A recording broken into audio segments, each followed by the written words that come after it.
The world is full of urban legends, remarkable stories that spread like viruses around the planet, mutating and evolving until no one can remember which are true and which are urban legends.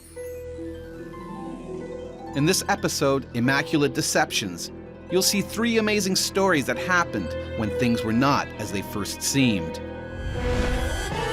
First up, Juusto Durante proves that watching too much television is bad for your health. Then David MacErnie thinks he's found an easy way through college, but his plan flunks badly. And finally, the Rufinos believe they've hit gourmet gold when they find a barrel of fine brandy, but the liquor gives them a gruesome hangover.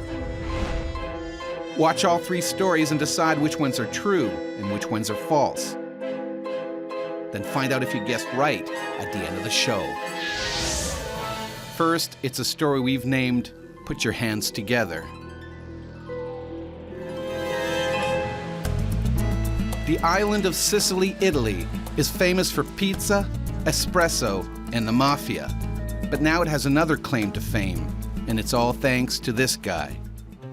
Meet Juusto Durante. I'm 29 years old, but when this happened, I was 9. I remember that I was in front of the TV. I was watching my favorite show, Fantastico. But Juusto watched one episode of this show that stuck with him for the rest of his life.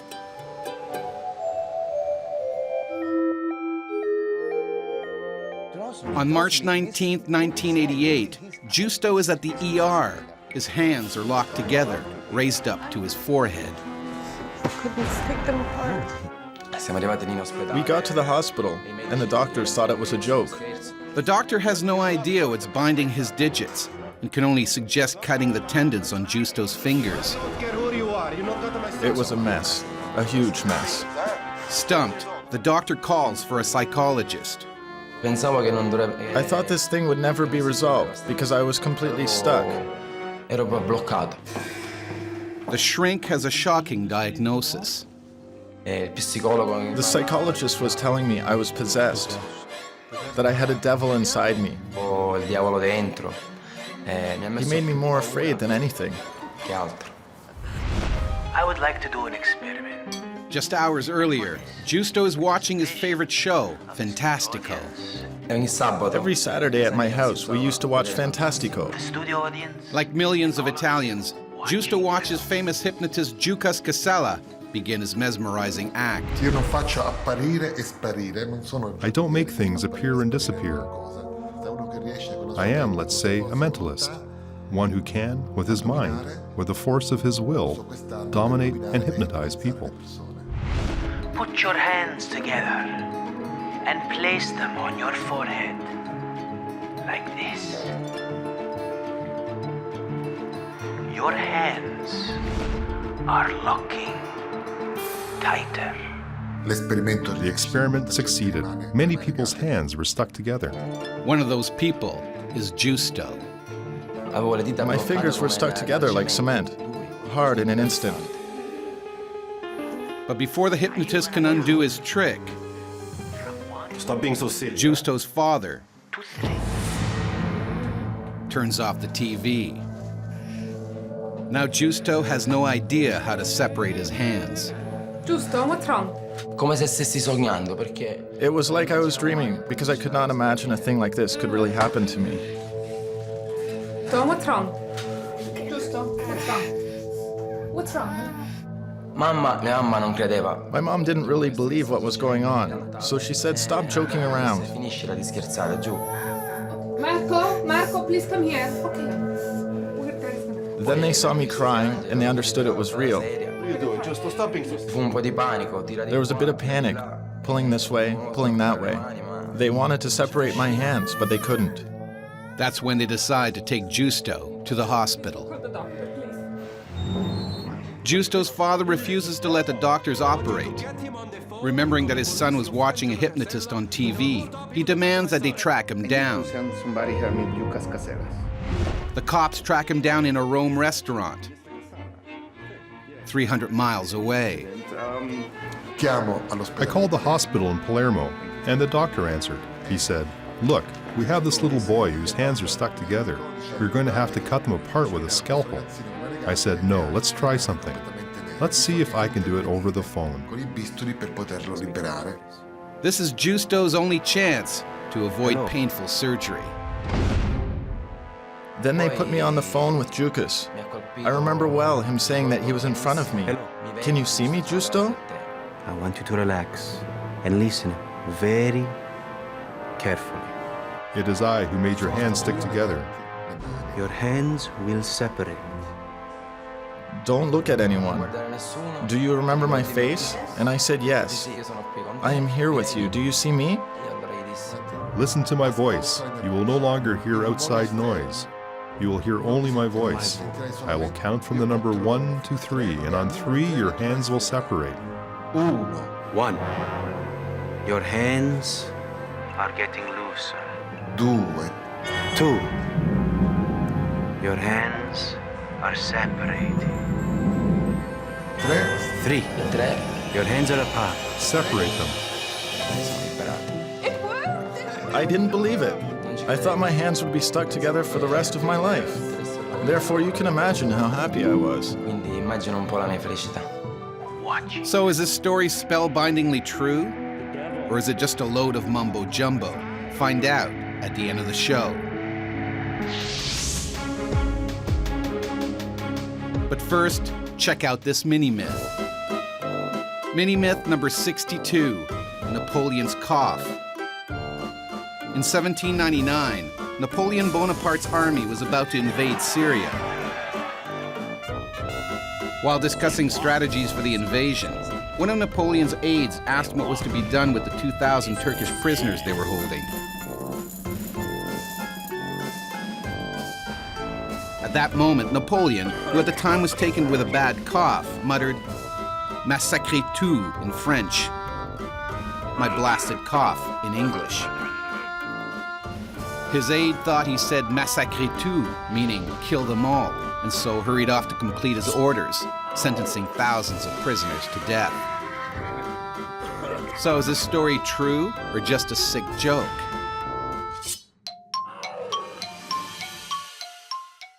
It's false. This is an old joke that was reportedly in a 1935 Ripley's Believe It or Not collection.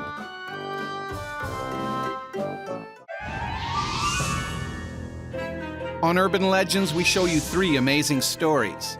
You must separate the ghoulishly genuine from the heinous hoaxes.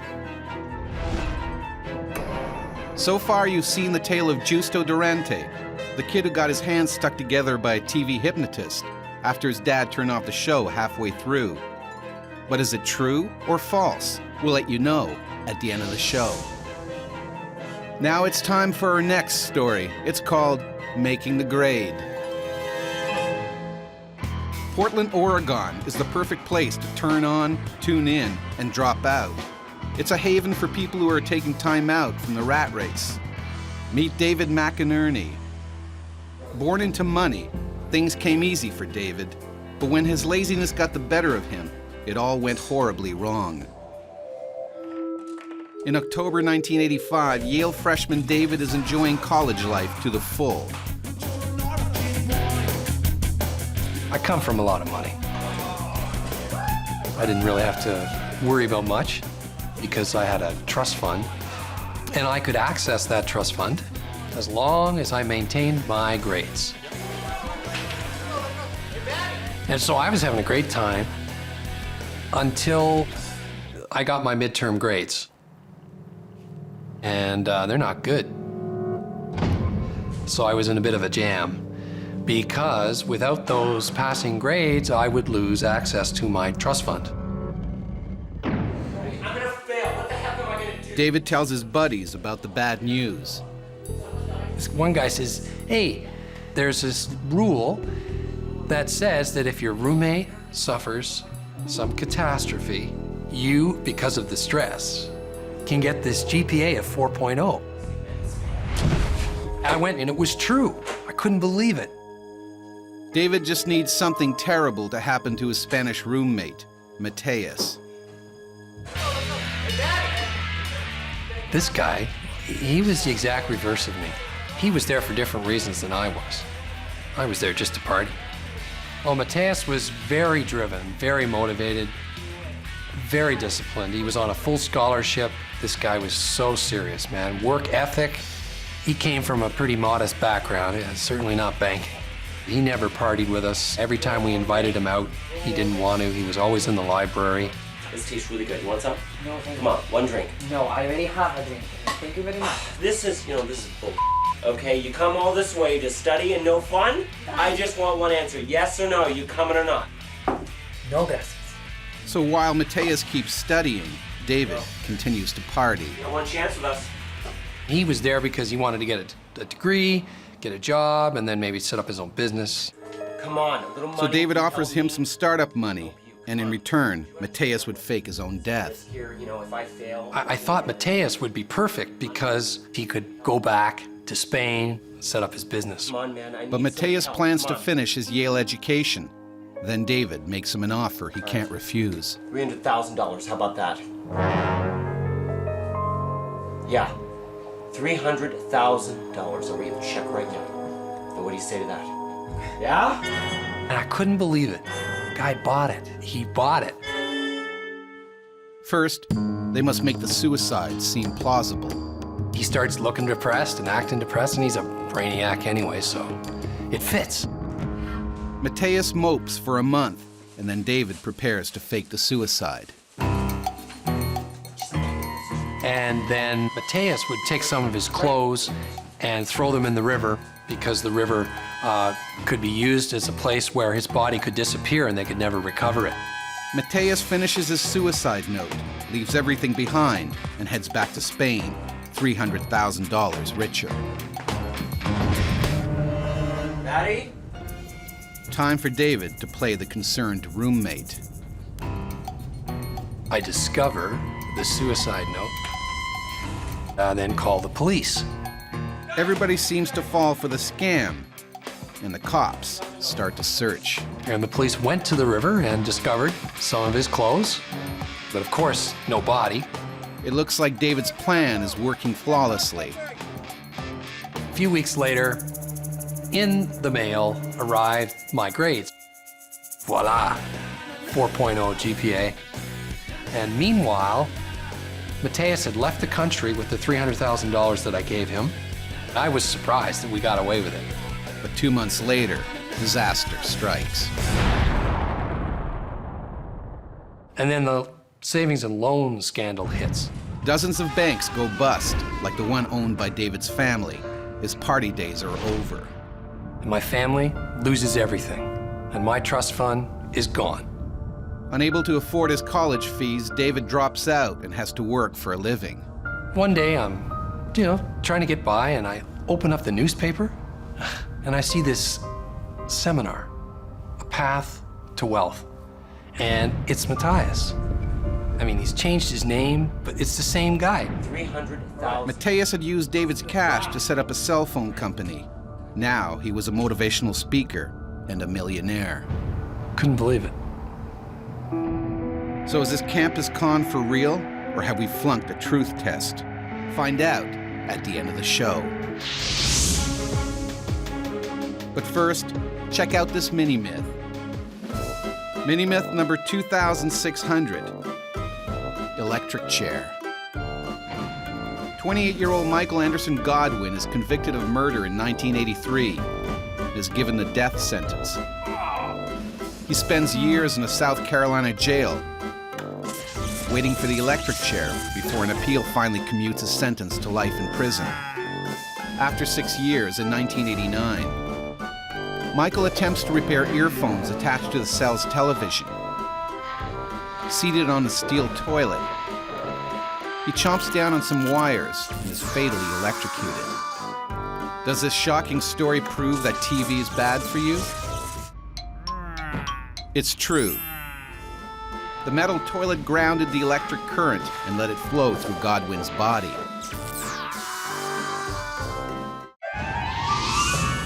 On Urban Legends, we show you 3 astounding stories. Your task is to figure out which ones are totally truthful and which ones are deviously dishonest. So far, you've seen the tale of Juusto Durante, the kid who got his hands stuck together after watching a hypnotist on TV. And the story of David MacErnie, the guy who faked his roommate's suicide to get a perfect GPA, only to lose his trust fund in a banking crash. But do either of these stories ring true? We'll let you know at the end of the show. Now it's time for our final story. This one's called Taste of the Good Life. Rome, Italy is a city with a long and rich tradition of culture, and modern-day Romans know how to appreciate the finer things in life. Meet food critic Giuseppe Canterino. I'm a blogger. I write about food, wine, anything in the gourmet industry. But Giuseppe reviewed one restaurant that left a very bad taste in his mouth. On July 6, 2007, Giuseppe is having lunch at a new trattoria in town. Allora? Marcello was the sommelier, and Cristina was the chef. Giuseppe's verdict spells success or failure for their restaurant. Buonissimo. Grazie. It was marvelous. The atmosphere, the food, the wine, it was exquisite. I knew instantly that they were going to get the best rating I've ever given anyone. I became a regular. I would tell as many people as I could about it. I was never disappointed, not once. And I began to pester them a little bit. I wanted to know, what is your secret? After weeks of hectoring, Marcello lets him in on a secret.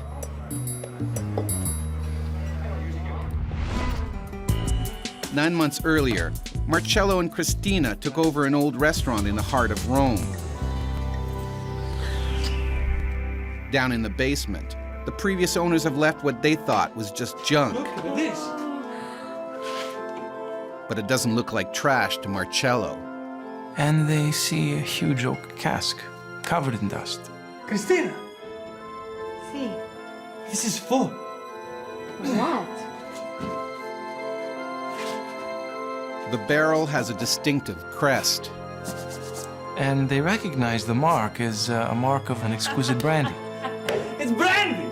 So they run, they get two sifters, and they draw out some.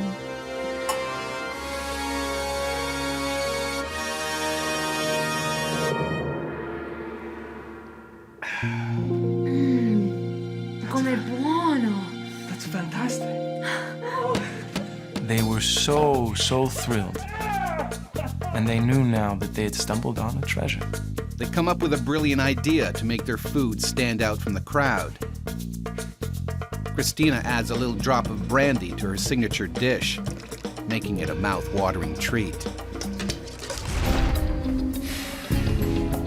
However, the plan works too well, and the constant plundering eventually drains the cask. Now, they fear their business will run dry as well. Well, I said, well, you know, this doesn't need to be a bad thing, I said. Here's an idea. Giuseppe has a plan.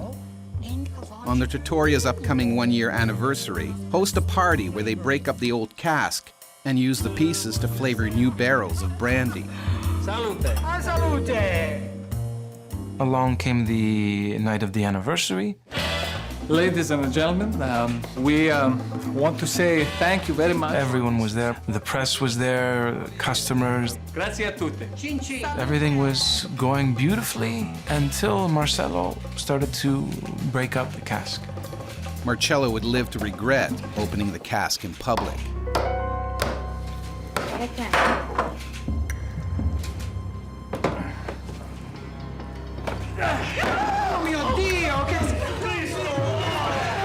It was something that none of us could have even imagined.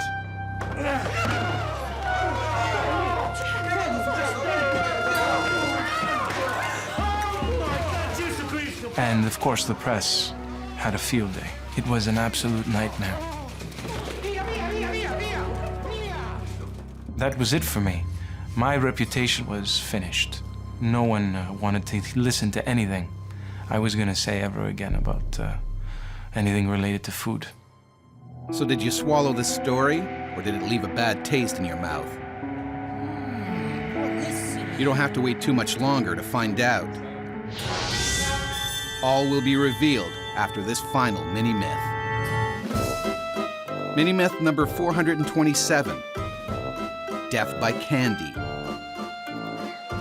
In 1983, young Robert Sutcliffe is at a friend's party when he is dared to eat 5 packs of fizzling candy, followed by 3 cans of soda. Not one to turn down a challenge, Robbie downs the candy and then chugs the pop. Seconds later, Robbie collapses. The candy and pop have mixed in his stomach, creating a huge volume of carbon dioxide. Robbie's stomach bursts under the pressure, killing him instantly. As a result, the fizzling candy is taken off the market. So is this tummy trauma tale true? Or is it a myth that needs exploding? It's false. Death by fizzling candy is a favorite urban legend. However, the makers of the candy in question did suspend production for 2 years in 1983.